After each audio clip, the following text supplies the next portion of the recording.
juda ham bir nozik nuqta bor.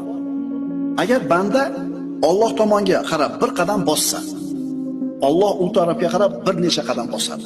Banda Alloh taologa qaytay, bo'ldi endi tavba qilay degan fikrni kallasiga olib kelishligi bilan hali hech narsa qilmadi, qaranglar. Bo'ldi endi bugundan ichmayman dedi. Bo'ldi bugundan boshlab namozni boshlayman dedi. Shu fikr kallasiga kelishligi bilan Alloh taolo shu bandani qalbiga saodatni berib qo'yadi. Xotirjamlik berib qo'yadi, taskin berib qo'yadi. Shu etapdan o'tganmiz ko'pchiligimiz. Bo'ldi. Ertadan namoz boshlayman deganingizda bilasizmi qanaqa maza qilgansiz? Eslangda. Bo'ldi. Sigaretni tashladim bugundan boshlab dedingiz. O'sha momentni eslangda.